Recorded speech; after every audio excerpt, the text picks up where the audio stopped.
brothers, since we have boldness for the way of entry into the holy place by the blood of Jesus, which he opened up for us as a new and living way through the curtain, that is, his flesh. And since we have a great priest over the house of God, let us approach with sincere hearts and complete faith, having our hearts sprinkled clean from the wicked conscience, and our bodies bathed with clean water.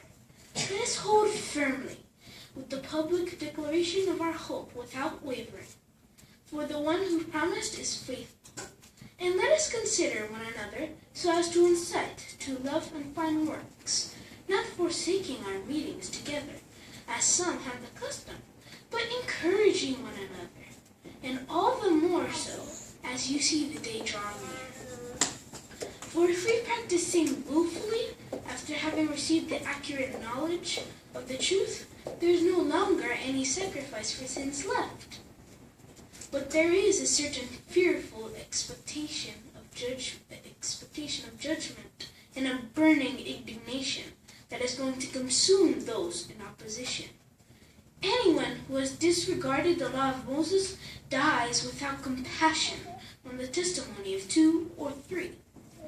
How much greater punishment do you think a person will deserve who has trampled on the Son of God and who is regarded as of ordinary value, the blood of the covenant by which he was sanctified, and who has outraged the spirit of undeserved kindness with contempt?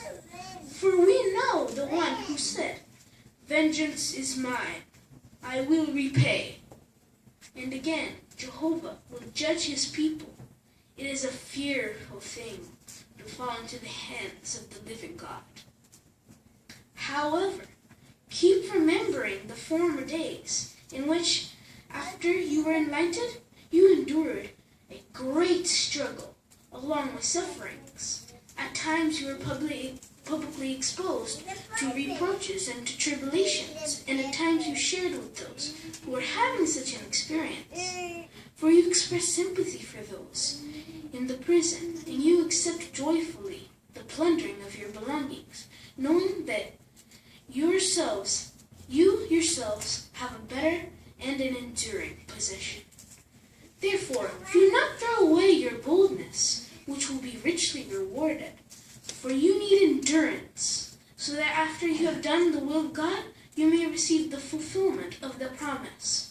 For yet a very little while, and the one who is coming will arrive, and will not delay. But my righteous one will live by reason of faith. And if he shrinks back, I have no pleasure in him. Now, we are not the sort who shrink back to destruction, but the sort who have faith, preserving our lives.